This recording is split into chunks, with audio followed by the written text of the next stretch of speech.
সীমান্তে কাঁটাতারের বেড়া নির্মাণ ঘিরে দীর্ঘদিনের জমি জট কাটার ইঙ্গিত মিলতেই খুশির হাওয়া মালদা জুড়ে।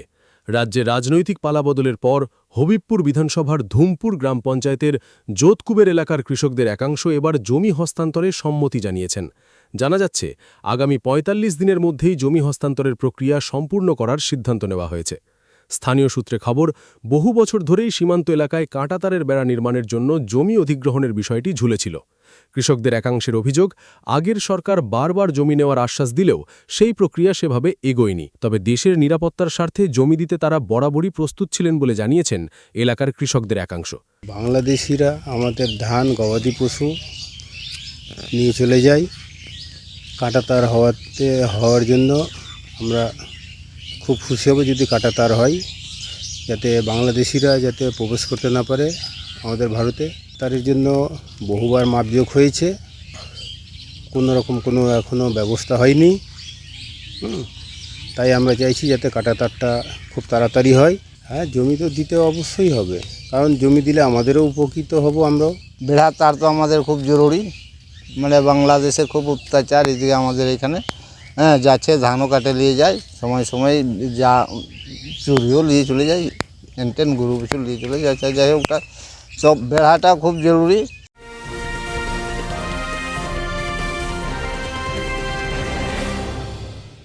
ক্রিয়েটিভ ক্যারিয়ার শুরু করতে চাও? জয়েন করো arena animation Barrackpore. Graphics, motion graphics, animation, VFX, AI সব কিছুই এক জায়গায়। Admission open, call now. যদিও স্থানীয় তৃণমূল নেতা বিশ্বজিৎ ঘোষও এই বিষয় নিয়ে প্রতিক্রিয়া দেন। তিনি বলেন, মাননীয় মুখ্যমন্ত্রী শ্রী শুভেন্দু অধিকারী মহাশয় তার প্রথম ক্যাবিনেট বৈঠকে অনেকগুলো সিদ্ধান্ত নিয়েছেন। তার মধ্যে একটা হলো সীমান্তবর্তী এলাকা সুরক্ষিত রাখার জন্য জমি অধিগ্রহণ করে ৪৫ দিনের মধ্যে বিএসএফকে তুলে দেওয়া, যাতে সীমান্তবর্তী এলাকায় কাঁটাতারের বেড়া দেওয়া যায়।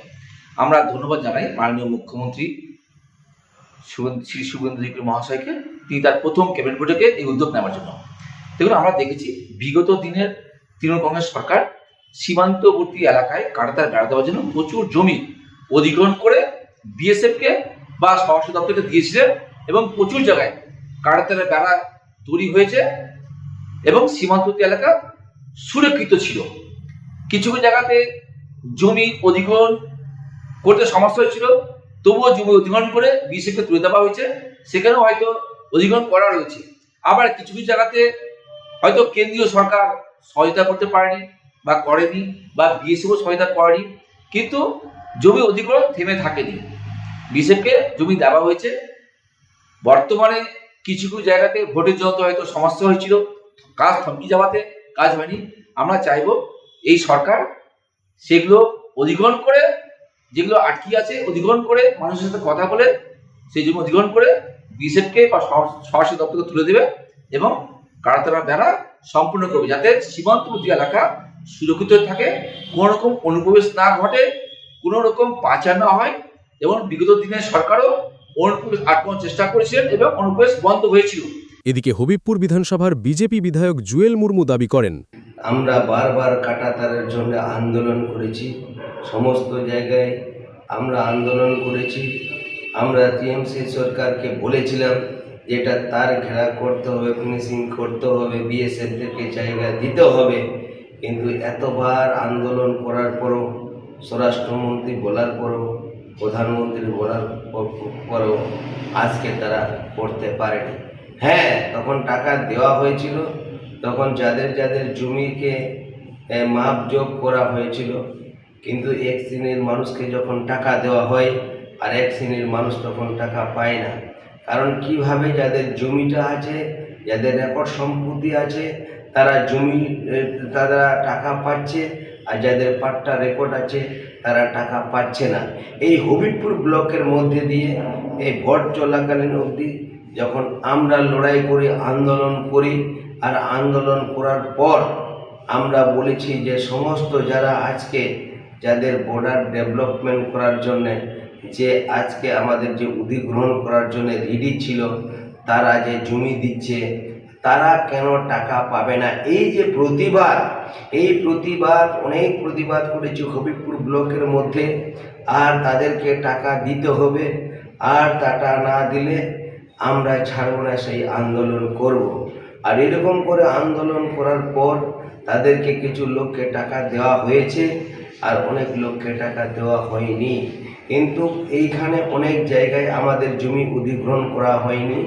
আমাদের সরকার সম্মানীয় যিনি মুখ্যমন্ত্রী হয়েছেন শুভেন্দু অধিকারী মহোদয়, তিনি সাথে সাথে ঘোষণা করে দিয়েছেন, তিনি বলেছেন যে না ৪৫ দিনের মধ্যে জমি অধিগ্রহণ করে বিএসএফ এর হাতে তুলে দিতে হবে, কিন্তু সমস্ত জায়গায় ফেন্সিং হবে।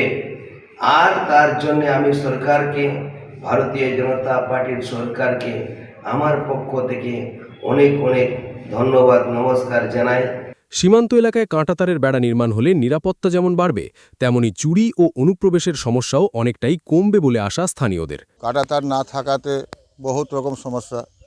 কাঁটাতার হতে গেলে আমরা সুখে থাকতে পারবো, এবং ধরেন যে বাংলাদেশিরা আসতে পারবে না, সমস্যা আমাদের হবে না। এর আগে কি হতো? এর আগে তো বহুত কিছু হতো, গরু চুরি হতো, 2 নম্বরই হতো। হ্যাঁ, ফসলের জন্য মানে মাঠ থেকে নিয়ে চলে যেত তারা কেটে চুরি করে, তো মেশিনও নিয়ে যেত। তো এর আগে তো তৃণমূল সরকার বলেছিল নাকি জমি নেবে। হ্যাঁ, জমি নিয়ে ধরেন যে জমি তো মাপযোগ বহুতবারই হলো, কিন্তু কাজ হচ্ছে না। কে করেছিল, কোন সরকার? সেটা তৃণমূল সরকার করেছিলেন। কি করেছিল? মাপযোগ যখন তৃণমূল সরকার ছিলেন এখানে, তখন মাপযোগ তো তৃণমূল সরকারই করতেন, তৃণমূল সরকারই তো লোক পাঠাতেন। এখন বিজেপি সরকার এসছেন, এখন হয়তো বিজেপি সরকার পাঠাবেন, 0.2 দিনে তার বেড়া হয়, সেটা হলে খুবই খুশি, খুবই ভালো। এখন প্রশাসনিক স্তরে জমি হস্তান্তরের কাজ কত দ্রুত সম্পূর্ণ হয় সেদিকেই নজর সীমান্তবর্তী মালদার মানুষের। তনুজ জৈনের report, news Bengal today. Meghbela লাইভে আপনার পছন্দের টিভি চ্যানেলস সম্পূর্ণ বিনামূল্যে, শুধুমাত্র মেঘবেলা ব্রডব্যান্ডের কানেকশনের সঙ্গে। মেঘবেলা ব্রডব্যান্ড, বাংলার ঘরে ঘরে। উত্তর 24 পরগনা ও তার আশপাশের এলাকার মানুষের সেবায় ক্যাথল্যাবের মতো অত্যাধুনিক সুবিধা নিয়ে পরিষেবায় ব্রতী সারদা মাল্টি স্পেশালিটি হাসপাতাল। একই ছাদের তলায় মানুষ সাধারণ চিকিৎসা থেকে শুরু করে 24 ঘন্টা ক্যাথল্যাব, এমআরআই, সিটি স্ক্যান, এনআইসিউর মতো সুবিধা এবার থেকে পেয়ে যাবেন সারদা মাল্টি স্পেশালিটি হাসপাতালে। প্রয়োজনে যোগাযোগ করুন 033-2592-0730, 2593-0730, 2593-3562 ও 9331275635 নম্বরে। আমাদের ঠিকানা royal park, Kalyani expressway, Barrackpore, Kolkata 7,121,000। Sarada multi speciality হাসপাতাল, পরিষেবাই হোক আমাদের মূল লক্ষ্য।